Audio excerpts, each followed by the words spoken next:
If we're being honest, a lot more horror movies have decent endings than decent anything else. Plenty of weak offerings go for the Hail Mary in the end, opting to dump a whole lot of special effects, crazy scares, and emotional impact into the final 15. This usually ends up with a less than stellar movie still managing to have some impact on the audience, but doesn't necessarily make up for the lack of interest throughout. However, sometimes movies can come up with a lot of great stuff and then just piss it away at the end. These are those movies. That's right, it's time for the top 5 great horror movies ruined by their endings. Let's get to it. Coming in at number 5, we've got Mimic. This cockroach catastrophe has a whole lot of good stuff threaded throughout. I mean, how could you go wrong with Guillermo del Toro portraying a subway system full of Judas breed roaches who eventually adapt to become human-sized and bloodthirsty? It's a pretty wicked concept, don't lie. So we meet the first few roaches early on and don't think much of it, but as events unfold and humanoid beings start taking people down into the tunnels, the threat becomes all too real. What a bunch of wicked monsters, right? And our main characters are actually pretty likable.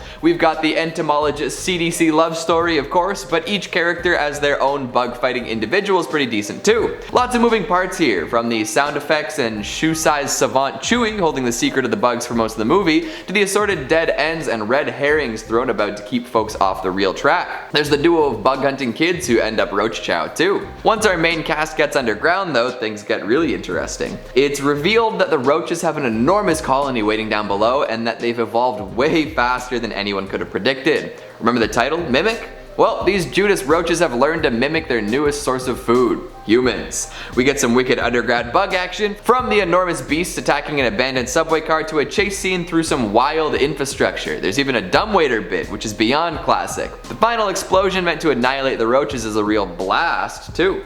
Too bad it was a heroic act of sacrifice and killed off poor Peter. Or did it? In the very final chaotic scene, first responders rush to the site of the explosion. Susan, our entomologist who could not conceive a child, staggers out from the subway, Chewie in her arms. Looking for Peter, she almost gives up. But wait, is that another Judas roach creeping up in the subway? No, it's Peter. His sacrifice wasn't actually sacrificial after all. Now these two bug brains who released the Judas breed into the underground can live happily ever after with their newly acquired wayward autistic son, because parenthood is all anyone should ever want, right? And you can just take a child. That's just something you can do. And no consequences other than all the other, less desirable characters dying to save these two and their new kid. Hooray.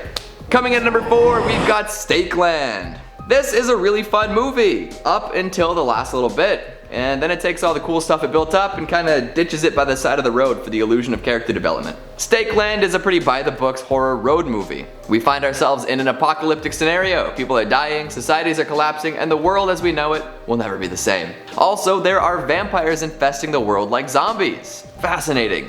We follow a young lad who gets to witness his family die in front of him, Martin, and the surly badass who saves him, Mr. Mr. is really good at fighting and killing vampires. He's also very gruff. That's his character. Don't think too much about it, it works. Then we've got Martin, who's literally a blank slate for the audience to project upon. Again, not a bad thing. For the sake of the movie, it is an effective portrait to paint, or not paint in this case. So Mr. becomes a sort of surrogate father / older brother to Martin, teaching him the ways of the new vampire-filled world while also remaining as emotionally distant as possible. The two make their way quietly across the barren landscape, meeting new people and killing raunchy monsters. There's also a quasi-religious organization that constantly tries to hunt them down thanks to a roadside altercation early on. Cool! So the world is fun, well thought out, there's lots going on, and the goal of keep moving and survive is very clear. However, after collecting a ragtag band of survivors, Stakeland falls into the classic trap. No amount of wicked action and crazy plot twists can save it from killing off all the cool side characters and leaving our protagonists to mourn by grimacing. But wait, there's more. The main human antagonist rises from the hypothetical grave as a crazy human-vampire hybrid to exact one last act of revenge before being killed off in a really underwhelming fight scene. And then Martin meets a girl at a fortified cafe who immediately trusts and wants to sleep with him. And then Mr. disappears in the night because Martin has finally found a woman or something. It just feels like after all the build-up, all the trials and tribulations, they just phoned in the ending. Meh. Coming in number 3, Night of the Comet. Speaking of phoned in endings, oh boy, I might catch some flack for this one, but this ending left me feeling sour. Night of the Comet is a weird and wonderful ride through a sunset-soaked city filled with zombies, posh killers, and science-hawking eugenicists. For most of it, we find ourselves cheering for Reggie and Sam, teenage sisters from a military household. Their father is always away on assignment, leaving them with their nasty bitch of a stepmother. Naturally, they spend a lot of time rebelling. Thanks to this natural rebellion, they both survive the dust-creating, zombification-inducing effects of the passing comet one fateful night. So when they wake up the next morning, each in a metallic enclosure of some sort, they find themselves in a seemingly empty world. Most folks have turned into red sand, and the lucky ones have ended up as bloodthirsty zombies. Thus begins a crazy adventure through the streets of the city, taking them to the local radio station, shopping mall, and eventually to an Area 51-style research lab. Along the way, they meet a hunky lad named Hector, kill some radical stock boys, and rescue 2 young children from being turned into living blood banks. They even get to blow up the top secret government facility. See, their military father trained them young in firearm proficiency and hand-to-hand combat, making Reggie and Sam bona fide badasses. But in the end, they don't roll around the wasteland killing zombies and rescuing survivors. No, they decide to settle down with the cute kids and their new boyfriends. Reggie sticks with Hector, and they become a disturbingly sweet nuclear family unit out of nowhere. And Sam meets a random dude in a wicked car who is secretly very good at the arcade game Tempest and decides he's the one for her. And they all live happily ever after. Yawn. Coming in number 2, we've got The Last House on the Left. Falling on the pretty good side of the remake spectrum, Last House on the Left is a serviceable homage to the original with some new ideas of its very own. Too bad it peaks way early. There is a whole lot of tension and catharsis packed into the early moments of the flick, and the finale doesn't seem to reach these heights again. Not to mention the final kill of the movie was shown off in the trailer. There just wasn't enough done to really make any of the Krug family kills feel worth it, you know? Maybe I'm looking too deep into it, but the ending here really didn't knock it out of the park.